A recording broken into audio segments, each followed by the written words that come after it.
नोंथांमोना बयबो नायगासिनो दङ बड' जब इनफो इउटुब चेनेलाव दा बे समाव लेटेस्ट गोदान साख्रि पोस्ट अफिसाव पियन आरो लोगोसे नोंथांमोननि आसाम भेटेनारि डिपार्टमेन्टआव गोदान साख्रि ग्रेड 3 आरो लोगोसे नोंथांमोननि डिटेल्सखौ गासैबो होगोन दा जाय नोंथांमोना नैबे आंनि बड' जब इनफो इउटुब चेनेलाव गोदानै फैदोंमोन साबस्क्राइब खालामना ला मानोना गोदान साख्रिनि आपडेट मोनबाय थागोन लोगोसे बर' रावजोंनो नोंथांमोना गासैबो बुजिनो हागोन दा 10 पास खालामबानो नोंथांमोना बे साख्रिखौ मावनो हागोन आरो मैक्सिमाम बेसेबां फरायनाय बे बाथ्रा गैया दा जों डिटेल्सखौ नायगोन बेनिखायनो भिडिअखौ नायजोब दा गोबाव खालामा जों थांनो पर्टेलाव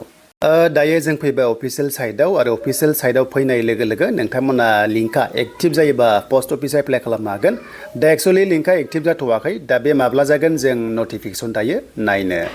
नोंथांमोना ग्रामीण डाक सेवक एबा पियन लेभेलाव एंगेजमेन्ट जाना थानांगोन नाथाय बे पोस्टआ कन्ट्रेक्चुएल अब्लाबो नोंथांमोना मावनो मोनबाय थागोन जेरै बे पोस्टनि नामखौ नायोब्ला नोंथांमोना ब्रान्च मेनेजार मोनदों बा पोस्ट मास्टार बा एसिस्टेन्ट ब्रान्च पोस्ट मास्टार बे टाइपनि आरो जास्ट माने सिम्पल खोथायाव जोङो पोस्ट मास्टार बेनिफ्राय पियन जों बुंनो हायो दा बिनि अनलाइना माब्ला जागोन होनोब्ला जों डिटेल्सखौ नायनोसै बेनो जाबाय 31 आगस्टनिफ्राय जागोन 30 आगस्टनिफ्राय 19 सेप्टेम्बरसिम थागोन आरो नोंथांमोना कारेक्सन खालामनोबा गोरोन्थिफोर जायोबा 23 सेप्टेम्बरनिफ्राय 24 सेप्टेम्बरसिम हागोन दा बेवहायथ' मिथिखागौ एग्जाम गैया जायनो 10 पास खालामबाय नोंथांमोना पार्सेन्ट वाइसआवहाय माने बाव साख्रि मोननो हायो आरो अके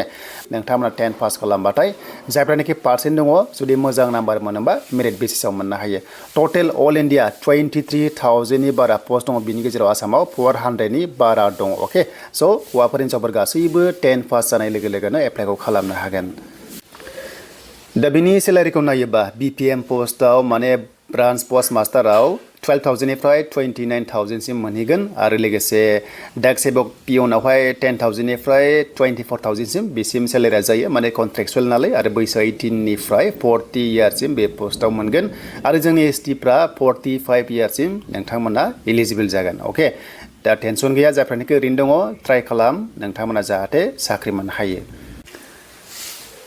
दानिया बेवहाय साख्रि मोनोबा मा नलेज थानांगौनो बेनो जाबाय कम्पिउटार्स एसे रोंनाय जानांगोन सार्टिफिकेट नांगौ दे 6 मान्थ्स मिनिमाम बेनिफ्राय बेखौहाय जेब्ला डकुमेन्ट्स भेरिफिकेसन खालामो अब्लासो लायो एन्ड बेनिफ्राय साइकेल सालायनो रोंनाय जानांगोन बेखौथ' रोंखागोन आरो लाइभलिहुड माने माखासे मार्केटिं सिस्टेम जायो नालाय बेवहाय फैसा दोननाय सोनाय बे टाइपनि खामानि मावनो मोनो आरो पोस्ट मास्टारफोरा बेखौ रोंखागोन जेबो नङा दा बेखौ बुजिबाय जायफ्रा इन्टारेस्टेड दङ एप्लाइ खालामदो एग्जाम गैया एंगेजमेन्ट जानानै थानो हागोन बा मावबाय थानो मोनो मोनसे पोस्ट अफिसनि आन्डारावनो नोंथांमोना माने कन्ट्रेक्चुएल साख्रि बेवहाय मोननो हायो आरो दा बेखौ जों मिथिबाय आरो मार्कस्टिक सार्टिफिकेट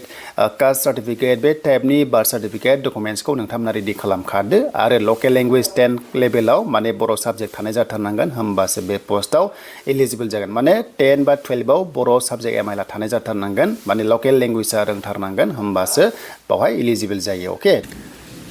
दानिया जों फैबाय एनिमेल हासबेन्ड्रि एन्ड भेटेनारि डिपार्टमेन्टआव गोदान साख्रि फैदों एप्लाइ लिंकआ एक्टिभ जाथ'वाखै बिपिए पोस्टआव बेखायनो जों दा नायगोन अफिसियेल नटिफिकेसन जे दा बेनो जाहैबाय नै अफिसियेल नटिफिकेसन अनलाइना जागायगोन बेनो जाबाय 3 सेप्टेम्बरनिफ्राय आरो लास्ट डेट थागोन 23 सेप्टेम्बर अके देन पोस्टआ 200 पोस्टआ दङ आरो बे पोस्टनि नामा जाहैबाय 3rd ग्रेड लेभेलाव भेटेनारि फिल्ड एसिस्टेन्ट बिपिए बेखौहाय नोंथांमोना भेटेनारि डिपार्टमेन्टआव मोनो जेरैहाय एनिमेल्सनि भेक्सिनेसन होयोना नोंथांमोना मिन्थिगौ दा बिथांमोना फिल्ड लेभेलाव खामानि मावो अके दा पोस्टखौ रिजार्भेसन दङ रिजार्भेसना नायोबा जों एसटिपिआव नायोबा नै 10 दङ नाथाय बेनि गेजेरावनो आइजोफोरनिफ्राय 3 रिजार्भ दङ नाथाय मोनसे बाथ्रा दा जोङो नैबावहाय आनरिजार्भआवबो जों माने एलिजिबल जायो जुदि नोङो मोजां नाम्बार लानो हायोबा बेनिफ्राय नोंथांमोना माखासे निल दङ एसटि एचआ बेवहाय निल रिजार्भ दङ आरो अब्लाबो नैबे आनरिजार्भआव एलिजिबल जागोन अके एप्लाइखौ खालामनो हायो जेबो प्रब्लेम गैया दा बेवहाय साख्रि मावोबा स्केल फिया ग्रेड 3 नालाय 14,000 निफ्राय 70,000 हालागै थागोन प्लास ग्रेड फिया जाबाय 6,200 बेबायदि मोनो बेखौ जों मिथिबाय 18 इयार्सनिफ्राय 40 इयार्ससिम जोंनि एसटिपिआव 45 इयार्ससिम बे पोस्टआव एलिजिबल जागोन अके देन बेनिफ्राय नोंथांमोननि क्वालिफिकेसन होनोब्ला ओरैबायदि बेवहाय माने जायनोखि बे कर्सखौ लानाय दङ 1 इयार लानाय दङ बिपिआव बेनो जाहैबाय डाइरेक्ट रिक्रुटमेन्ट टु द केडर अफ भेटेनारि फिल्ड एसिस्टेन्ट होनना बुंदों माने बेखौ एचएस पास खालामनानै साइन्सनि जानांगौ बेनिफ्राय मोनसे साबजेक्ट थाथारनांगौ बाय'ल'जि थ' अब्लासो बे कर्सखौ लानो हायो बे सार्टिफिकेट कर्सखौहाय होमबासो बेवहाय एलिजिबल जायो आरो दा कास्टखौ नांगोन बेखौ जों मोनथिबाय बेनिफ्राय नोंथांमोना आसामनि जानांगोन PRC बा जिथु डमेसाइल थायो बेखौ होनांगोन बेखिनिखौ नांगोन आरो बावहाय एग्जामा नै ओरैबायदि जागोन एग्जाम दङ नै बेखौ नायबानो जाबाय सिलेबासा बेखिनियाव दङ देन बेनिफ्राय साबजेक्ट वाइसआव मार्क्सबो दङ दा बेनो जाबाय साबजेक्ट वाइसखौ जों नायोबा थ' बावहाय दङ बाय'लजिनिफ्राय 40 मार्क्स थागोन केमिस्ट्रिनिफ्राय 20 थागोन फिजिक्सनिफ्राय 20 थागोन एन्ड जेनेरेल एवारनेसनिफ्राय 20 थागोन गासै 100 मार्क्सनि टाइमा 120 मिनिट्स बेनिफ्राय साइन्स लेभेलनि कुइसन बे टाइपनि होन्दों HSS लेभेलनि कुइसन एन्ड बेनिफ्राय 1 इयार ट्रेनिंखौ बिथांमोना लाथारनांगोन जायनाखि पास जायो माने बावहाय फार्स्टआव मा खालामगोन माने 1 इयार ट्रेनिंखौ होग्रोथारगोन माने बेयाव जुदि नोङो सेलेक्ट जायोबा बेखायनो